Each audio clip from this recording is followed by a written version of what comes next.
Part 2 po tayo ngayon ng ating tacos serye. Ayan. Lutuin na po natin yung mga nakuha natin pako nung nakaraan. Nakikita nyo naman. Ayan. Panoorin nyo kung paano natin lutuin yung mga yan. Umpisa na natin kasi maraming pako pa tayong himayin. Nakikita nyo. Dami nun, matatagalag siguro tayo nito paghihimay. Pero walang problema yan. Ginusto natin yun. Ayan. Himay pa more. At yan na yung nagawa natin kanina. Hinimay natin. Prepare na natin yung mga sangkap para sa ating ensalada. Unahin natin yung ensalada kasi yan yung madali lang na magawin at para nakababad siya. Kamatis, sibuyas, yan, sili, diba? Para may kunting anghang at yung ating kalamansi, at itlog na maalat ni paring Steve Jute. Yung ating bako ay papadaanin natin konti sa mainit na tubig. Yan, babalya natin yan para ayos na ayos. Diba? Ganyan lang naman yung proseso niyan. Tapos nating malyan, vlog na rin. Tapos himayin na, syempre. Himayin yan. Pangit naman kung ganyan yung itsura ng ensalada natin, diba? Ayan. Kita nyo naman, ang ganda ng kulay. Ngayon, ilagay na natin yung mga sangkap. Diba?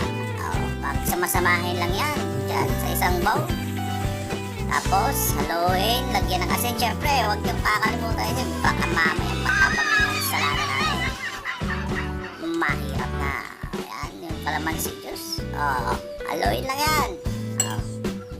Diba? Sarap yan mamaya. Sarap. May natapong pa. Ayan, tapos na yung ensalada natin. Saglit lang lutuin yan. Sunod na natin yung ating ginataan. Ayan, meron tayong body dito. Comment down below kung anong tawag sa inyo yan. Ayan, para pinaluwa na natin yan. Kaso, dalaw nyo naman, shell nya. Baka mamaya may mga nakatitikit na kung ano-ano pa dyan. Lagyan lang natin ang asin yan. Tsaka, alugin sa tupperware na may type. Para lang matanggal yung mga nakatikit sa kanya. Eh kung isa-isay pa natin yan, putin tayo ng 45 years na. Ayan, tapos na, glasan. Ilis na yan. At pag-isa na tayo. Igisa natin yung battery natin yan. Kasi nga parang may nararamdaman ako kakaiba dyan. Pinaluwa na natin yan. Pero, alam ko, hindi nila binigay yung lahat. Nasa loob yan. Baka sumama sa sumaw natin yan. O naman. Yan. Ganyan naman. Kita ng kulay na natin. Paano? Yan o. Ganyan yung sabaw o. May kakaibang kulay, diba? Alam na yan. Hindi natin kailangan yan. Itatapo natin yan. Kasi, alam niyo naman, pangit naman yung sabaw ng gulay natin, kulay putik, diba? Ito yun lang, lagay na natin yung sangkata. Sarap. Pagkulo, ayan, kulo na. Ilagay na natin yung pako. Yan, pako. Diba?